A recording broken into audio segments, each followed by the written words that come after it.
So in this 5th episode, we are doing a special bonus episode. It's a new format. We're trying it out. We really hope you enjoy. It's going to be about 5 minutes shorter than the regular episodes. And we are aware that it's a week late. We just had a lot on our plate, and we've got a few really cool episodes planned for you guys and in the making. So here's the 5th episode, a bonus episode. We hope you enjoy.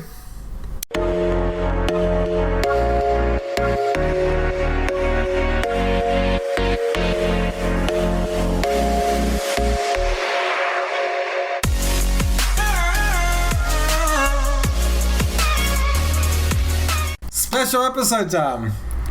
The world influence on Tel Aviv. That's a pretty cool topic. Yep, I agree. Yeah.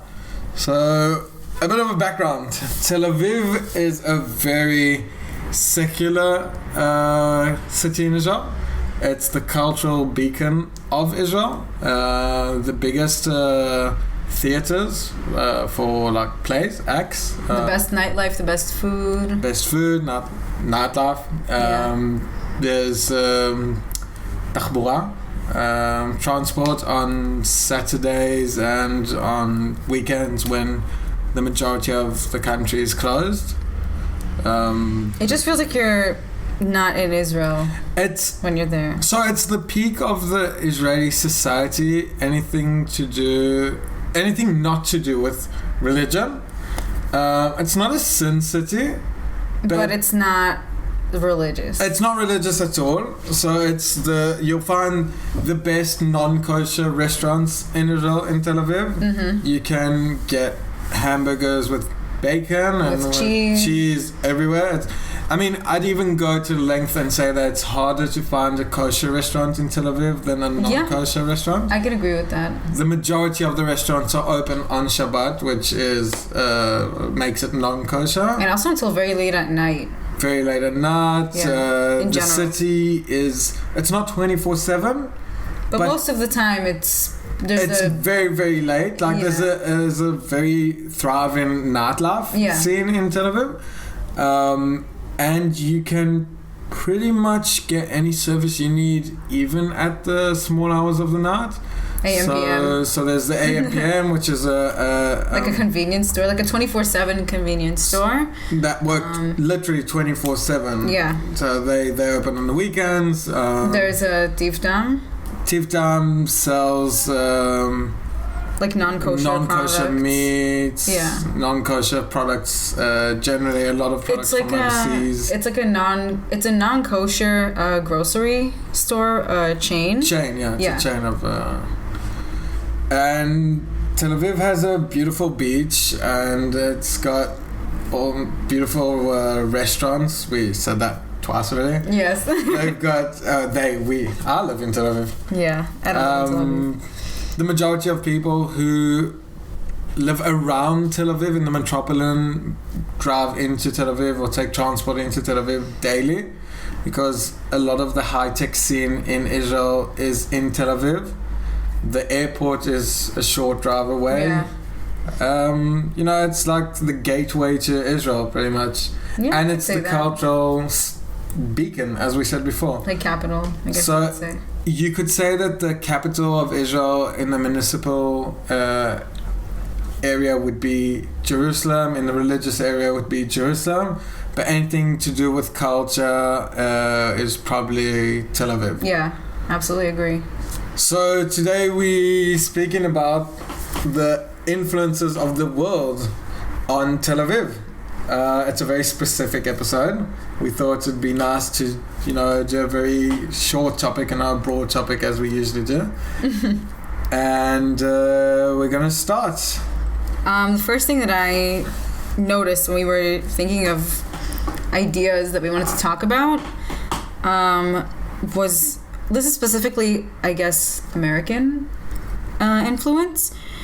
I saw a lot of Israeli people coming out and doing the YouTube world, the vlogging world. There's a specific person that I've seen a lot doing hauls and vlogs and like fashion, food. Her name is Taylor Malkov, and I'm not necessarily a fan, I won't lie. She's also a lot younger than me and caters to a younger audience. But I noticed that she has a lot of influence from American bloggers that I follow when it comes to fashion, when it comes to whether it's the way she dresses or even what she eats and how she takes pictures of what she eats and like how she behaves. Just like every aspect of her life, in my opinion, is very heavily American influenced. And I think that a lot of Israelis, I keep saying people, but I mean like specifically we know Israelis. Like the audience obviously understand who we're talking about. So I think a lot of people here in Israel strive for that like effortless but chic, that sense of chul. Yeah, kind of chul life. is outside of Israel. Yeah, it's like very either, when you say chul, it's like either super American or super European most of the time. It's overseas. Yeah, but I think in this reference, it's either those two places. So whether or not she like takes a picture and has like, you know, very noticeable like brand name items like Balenciaga shoes and like a Gucci belt, it's a lot of things that I saw first in America. And I just feel like a lot of YouTubers that are Israeli, I don't want to say imitate, but take a lot of influence from Americans. So I definitely noticed that.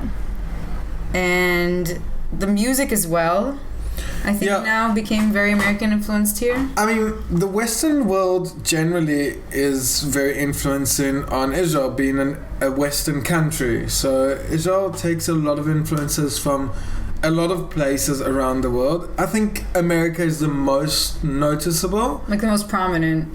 Especially in the Tel Aviv area because of the high-tech scene and the people. And as you say, the whole YouTube area, or era, not area. Yeah. The generation of YouTube and Instagram and TikTok, Instagram, YouTube. I mean, I have a guy that was with me in the army. His name is Sal Kalizo. I saw his videos. He's done when I was younger. A lot of videos, and he started doing them when we were in the army.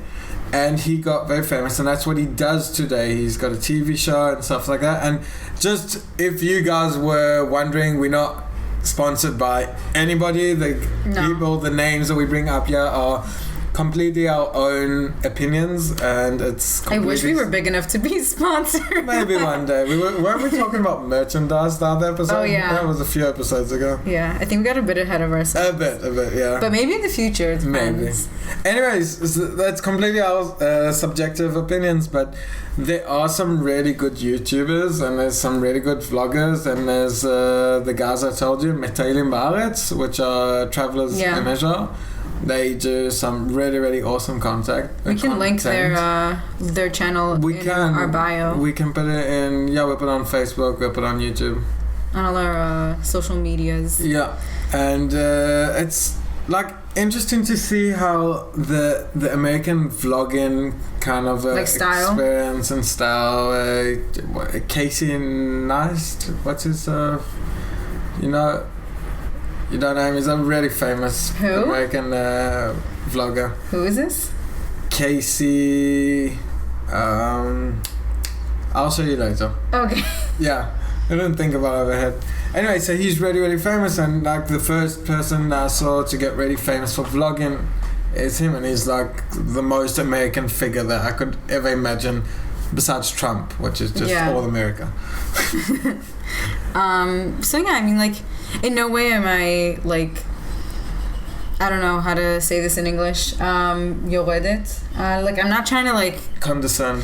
Yeah, I'm not trying to be condescending or like I'm sorry, but like shit on these people. But I just feel like the content that they post, whether it's on YouTube, Instagram, whatever it may not be, is very American influenced. Well, a lot of it is very American, and then a lot of it is very American influenced. I really appreciate the guys who are American influenced, and it's not just trying to recreate the American content and put it into the Israeli society or into the Israeli kind of YouTube vlogs with all the clickbait and all of that stuff. Even TikTok got like super famous here, and I remember TikTok just becoming big in America, and how in America a lot of people really like hated on TikTok. And now in Israel, it's super big. Even in America, like obviously in America, it's very big now. But I remember the beginning when TikTok bought Musical.ly, which was another app that was the same concept of like lip syncing and dancing to songs on your phone. So TikTok bought Musical.ly, and that caused like, I don't know, we'll say in quotes, chaos, I guess. And a lot of people really hated on TikTok. And then it became big, and before I knew it, Israeli people were also doing like big challenges and making really awesome videos on TikTok. And like, okay, I can make a whole video on this, like a whole episode, but TikTok, I feel like people hate on TikTok, and it's a bit unjustified because TikTok, it really separates into two very strong categories, which is either little kids lip singing and like little girls with like their chest out and everything, like trying to look older than they are. And okay, no, I'm sorry, it's three categories. It's like underage kids trying to be adults and like lip syncing, and then it goes into like funny videos, whether it's like cat videos or just really funny sketches. And then the third category, which I love the most, is really cool like nature / sports / extreme slow-mo videos of people like jumping off cliffs and like jumping over waterfalls and all that kind of stuff. So I feel like people hate on TikTok for no reason. Like, of course every app has that like stupid aspect of it, but I think TikTok is actually really cool. So I digress, but yeah, so yeah, there's a lot of like outside influence, I guess. I feel like, you know, you went on this whole rant. I love TikTok. I'm sorry. I'm not afraid to say it. I love TikTok, okay? It's amazing. I love TikTok and I'm proud, okay? I'm not 12 and I love TikTok. I'm sorry. We love you, girl. Thanks.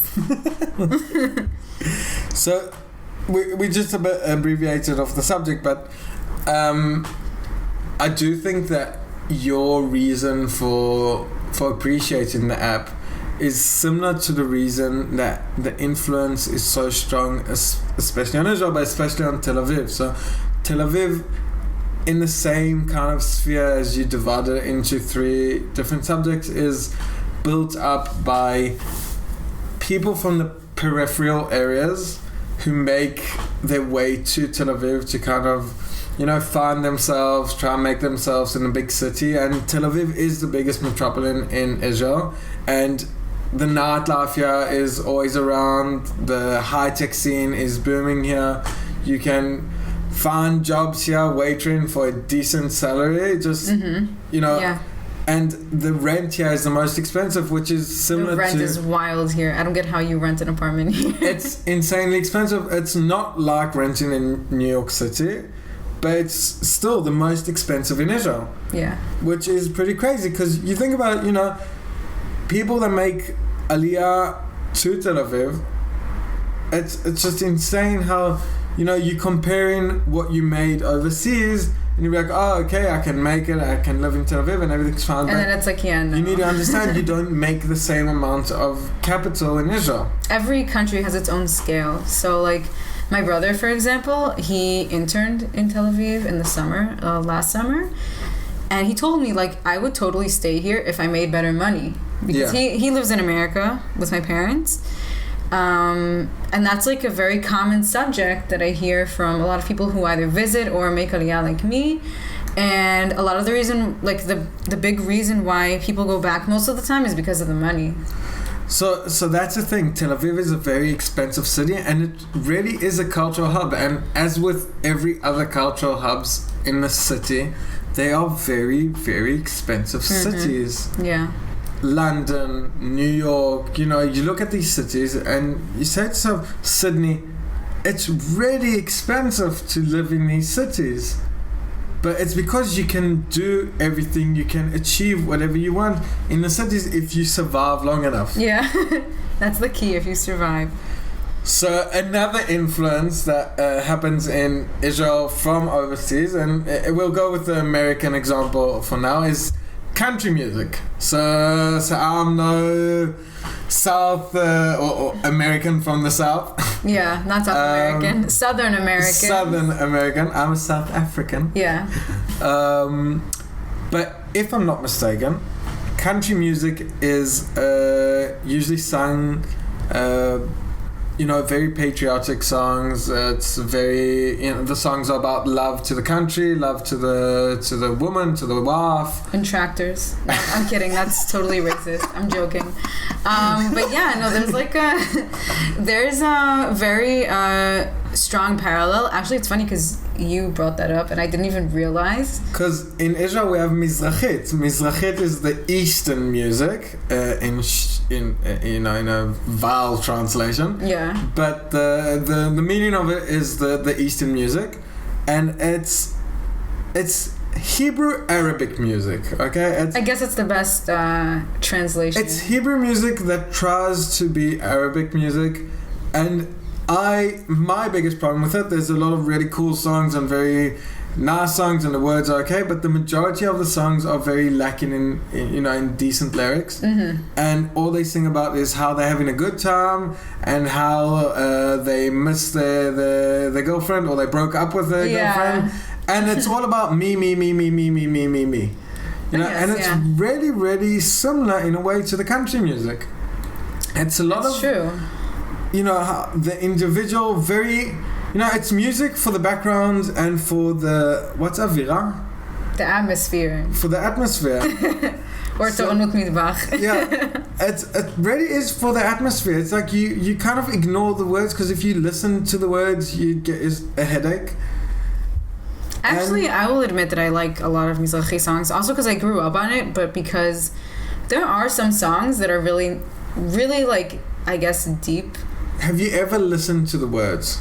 Yeah, there are. I mean, a lot of, like, songs that I listened to when I was younger, like the old Mizrahi songs, are a lot better than the old Mizrahi is completely different. That's why I'm saying, that's the influence that the country music and a lot of other music from around the world, but especially the country, it's just the closest kind of genre. Yeah.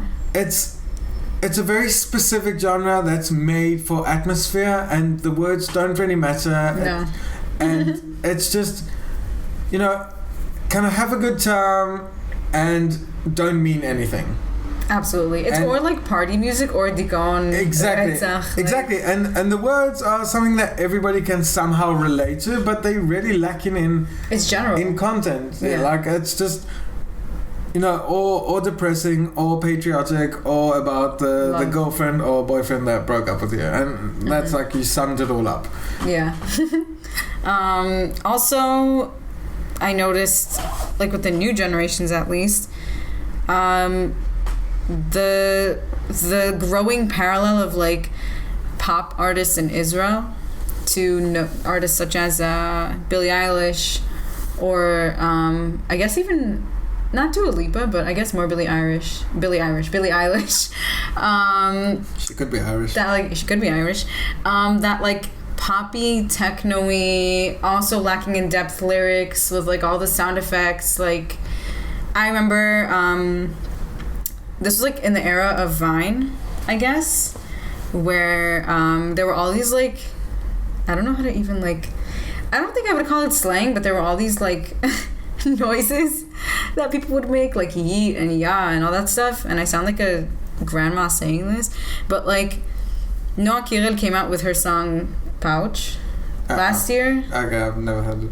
You didn't miss out on much, but she came out with that song last year, and like the chorus is like yeah, and I'm like, okay, I've heard this in like Vines. I've heard this completely. In the American pop music. media. So the world pop music. It's very American. It's very Hollywoody, California kind of style music. Mm-hmm. Is a major influence on the Israeli music scene, especially in the Merkaz area where everybody comes to. Everybody arrives in Tel Aviv. The biggest studios are around here, and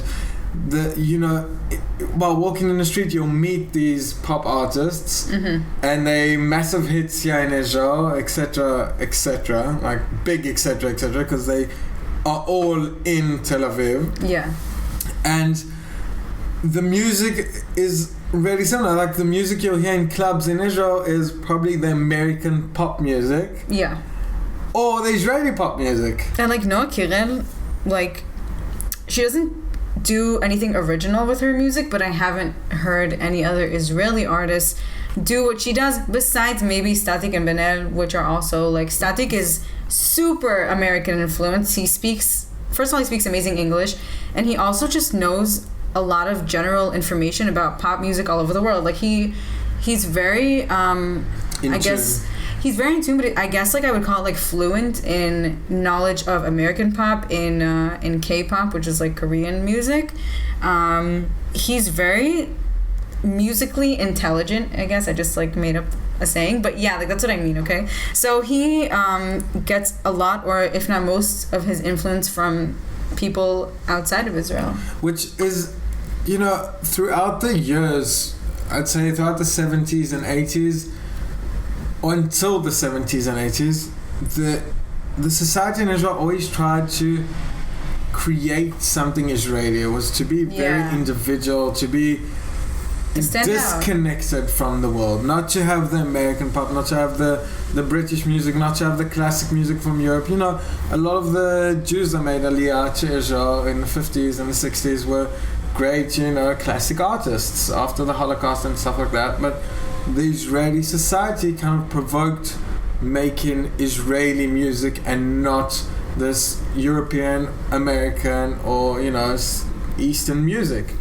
And then what happened is people started going back to the shorashim, to the roots. And that's when the Mizrahit music came around, and the Mizrahit that we appreciate, the decent Mizrahit.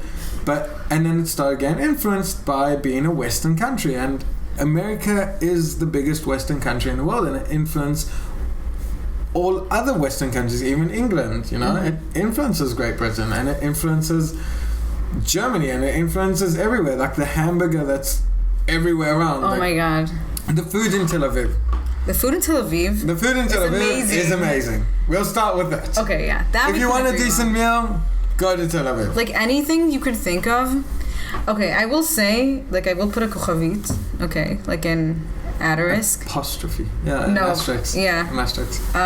So, food in Tel Aviv is amazing, besides Asian food, in my opinion. I think good sushi in Israel is really hard to find, but that's also because I have, like, this is going to sound so condescending, but I have, like, a high standard for sushi, okay? So I think Israel is lacking in the sushi game, so do something about that, Israel, but... have you tasted sushi chavya in Jerusalem? No. I'll take it. Alright. You guys heard it. He sushi promised... chavya in Jerusalem? He made the promise on the podcast that he will take me. Yes, I will. I'm going to get back to the back, get my health back, and we'll get to Jerusalem. So food in Israel, food in Tel Aviv, amazing. Firstly, let's not talk yet about the food. We're gonna have a full podcast just about food, but the Israeli hummus is outstanding. We'll that start we have with to say. We'll start with that. But then Tel Aviv. Let's go Tel Aviv. In terms of like outside influence on Israel.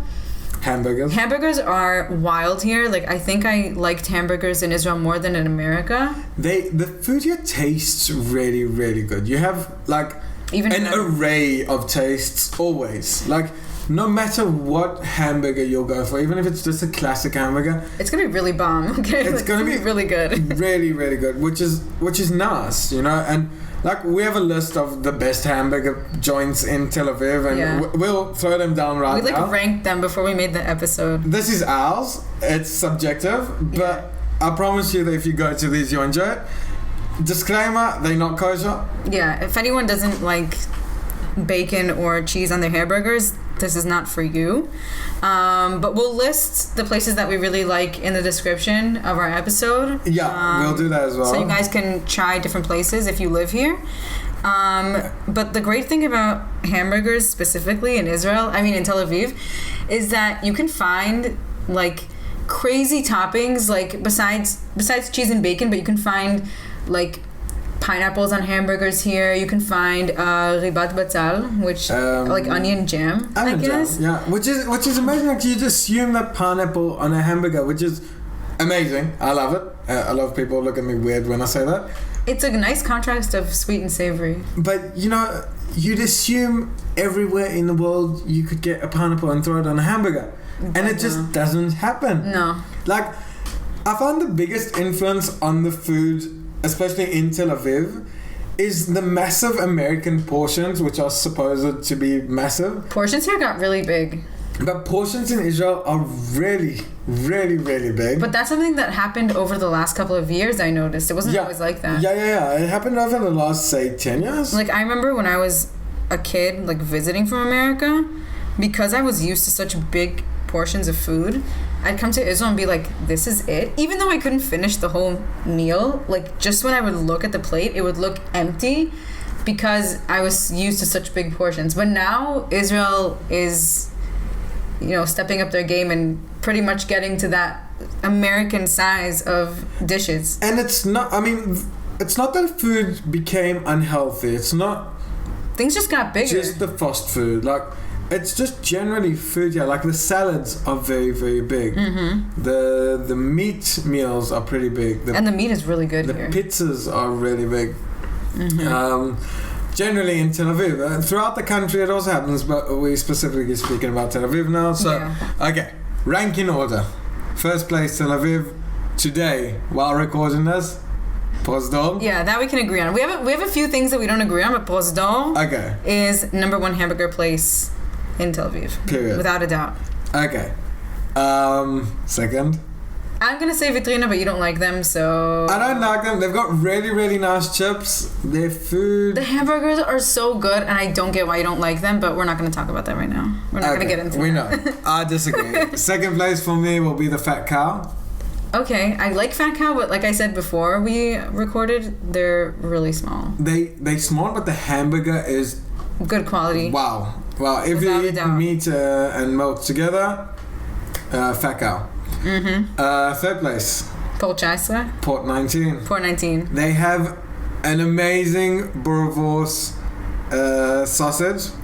Wow. South African people, try it out. Delicious. Makes you feel at home. I like their onions. Their hamburgers are pretty good. They've got hamburgers with cheddar and with a lot of stuff. A lot of nice toppings. Awesome. Humongous? That's not in Tel Aviv. Oh yeah, right. It's in Jerusalem. No, right? Not Jerusalem. They've got Farsaba. I thought it was humongous in Jerusalem this whole time. No. Okay, no. So I'm not like, I never ate there before, so I'm not like. It's really good. Yeah. It's worthwhile taking the trip. It's massive. Like, it's humongous. Stagadish. Yeah. So that's the top three. Tel Aviv. All this time I thought humongous was in Tel Aviv. I never ate there before. We'll go there. Another thing that you're promising me right now, and everyone hears it, so he has to take me. Yeah, so that's food. So besides the hamburgers, which are very, very wildly American influence, and you know what, I can even say that I think the hamburgers here outdo some of the American burger joints. Like, they go... I definitely agree. They go to a length of doing something really, really special, and that's, I think, something that is because of the influence on Tel Aviv, but pretty much everything in Tel Aviv has to have a special catch to it. Because it's so influenced, everybody tries to be special and make their own kind of niche. Mm-hmm. And then every hamburger place is really, really special. Like, every hamburger place that I've eaten at, I can think of like a specific thing that I want from that place that nobody else kind of has. Yeah, exactly. And then the same thing, you know, with bars and cocktail bars and... But we're going to talk about clubs, and we'll have in another episode.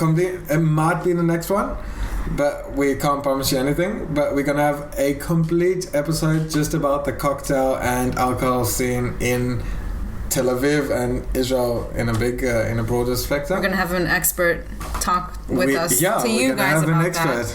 Be prepared for that. I also noticed... I think I noticed this place open up a few years ago, Broasted Chicken, which is like the Israeli KFC, which is amazing because when I first made Aliyah, so growing up in the States, I had KFC just like around me and available, and fried chicken was like a big part of American cuisine, kitchen, dining, etc. So when I came to Israel and I figured out that fried chicken wasn't really a thing here, it kind of bummed me out because first I had to deal with getting rehabilitation from Chipotle, which I don't know if you'll understand because I don't think you've eaten at Chipotle. No. But Chipotle is like a Mexican chain restaurant, and in Israel. in America, and I think in Canada, and I know that they have Chipotle in London. Chipotle is amazing. So I was having a hard time getting used to not eating Chipotle whenever I wanted, but I also really like fried chicken. So when I discovered that Broasted Chicken opened, I was like, okay, I have to try it. And I pretty much expected it to be like a cheap knockoff of KFC, but it was really good. So that's nice. So Broasted Chicken was like a big deal for me. It sounds really dumb, but like, well, I mean, that's also another. It's your influence. Yeah, so it's another like American that thing. You were here. lacking. Yeah. Which just means that, you know, this influence thing is really real. Suddenly different tastes that you were missing arrived, and it seems like the market is accepting it well. Absolutely. So that's something that I really liked here. And also, another reason that people like move to Tel Aviv and is very, very influenced by the world is the technology world around Tel Aviv. You have like pretty much any high-tech company that you can think about is around Tel Aviv. The whole like Tel Aviv, Ramat Gan, Petach Tikva area is and the whole Tel Aviv metropolitan is Gush Dan completely filled with high-tech, either like big high-tech companies like HP or Intel, or even just startups that are popping out everywhere. Yeah, or like if you want to make it as a startup in Israel, you will make it in Tel Aviv, or you won't make it at all. Yeah, that's why a lot of small companies make their way to Tel Aviv, especially when they're in startup, like in the startup phase, and once they grow out of it, they stay around here because it's really good for networking. It's really good for other companies that you work with. A lot of the big high-tech deals are all done around here. You just have the most opportunities here. You have the most people who are willing to invest in you. You have the most diverse like group of people and biggest group of people that can possibly take interest in whatever you think of. Yeah. And that's why it's really important to, like you said, survive here. Yeah. And another thing, and the reason why it's really like the high-tech scene is really influenced in Tel Aviv, because a lot of the really big high-tech deals within the last few years were made in Tel Aviv. So a lot of investors that come from overseas to invest in the high-tech scene in Israel, the so-called Israeli Silicon Valley, arrive in Tel Aviv and don't go, far out. So Tel Aviv is really influenced by that, and it brings with it all the, the high-tech, I'd say, culture. The big open offices, the high salaries, the fancy cars. And high tech has like really good like tnai avoda, which is like work. I guess it's work conditions, but I mean like okay, my boyfriend works in high tech, and he told me that he went to interviews in companies that had like private chefs making them lunch. So it's crazy. Which is crazy. Which is another influence that came from overseas. It's like this whole Google scene or Facebook where they have a slide through the office that you can go, and they've got a restroom so you can provoke the thoughts while you're resting of ideas for new inventions. A restroom is like a nap room, not a bathroom. Yeah, a nap room, not a bathroom. Yeah. That was a good catch. Yeah. And then they have, these chefs and dining rooms and open offices, and it all came from overseas. It's not something that originated in Israel. And we spoke about it, how we'll have another episode about this, what it's like to live in a country built up by immigrants, because that's Israel. Israel didn't, as a country, this version of Israel didn't exist until 1948. We were around 1,000 years that we didn't have a country here. The last version of the country was just before that. But this version, Jews came back from all around the world, and they were all immigrants. Although Israel is our home and it's our homeland, and we have cultural roots, and we have the language and everything here feels like home. We didn't all originate from here. We did, but we all brought our luggage, so-called, from the places that we were living in. That's what I meant. Like, we didn't start, exactly. like... For the last, 10 generations or so. Mm-hmm. So, although we all spoke Hebrew and we knew the general, religion and the food and etc., we all made Aliyah back to Israel and brought a lot of different influences to Israel, and you can see it by the different places that you can live in Israel. But I've found that the most cultural affected and most influenced city in Israel is Tel Aviv. It really is like a melting pot, I guess, if you know that phrase. Yeah. Because I know it's like a big phrase in the States. I don't know if a lot of people use that term, but Tel Aviv really is like a melting pot at the end of the day. As we said before, you can speak English in the street and people understand you. You'll hear like 5 different languages just walking down one street. Like, I remember when my mom was visiting, and I took her to the Vitrina, by the way, and she loved it. So it's not my fault. Your mom has a really bad taste. Excuse me. Excuse you. It is you, sir, with the bad taste. But we're not gonna get into that. What I'm trying to say is that I was sitting with my mom in Tel Aviv, and I just heard like people speaking French, people speaking Spanish, people speaking like Filipino, people speaking Tagalog, and people speaking English, and you just kind of feel like you're not in Israel. You hear a mishmash of languages. Yeah, that's something that happens in Tel Aviv, and it's really beautiful. I think that's amazing because it gives you, you've got the whole Israeli feel of making things better, and that's like the biggest, I'd say, ideal of Israel, and you can see it everywhere. And it really, really comes to be in Tel Aviv, where all the culture is influenced by other places. So that was our episode. It was a very special episode. It wasn't as broad as our usual ones. Mm-hmm. Tell us what you thought. Tell us if you like this format, if you want us to do more very specific episodes or not.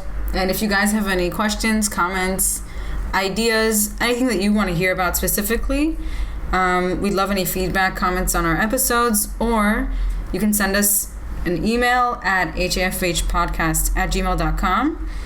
And we'd love to just get any feedback that you guys have to give. We will be on Apple Podcasts, Spotify, Google Podcasts, Facebook, iHeartRadio, Stitcher, YouTube. I don't know, there's a few more. Every platform that exists, we're probably going to be there. Pretty much. Hope you enjoyed.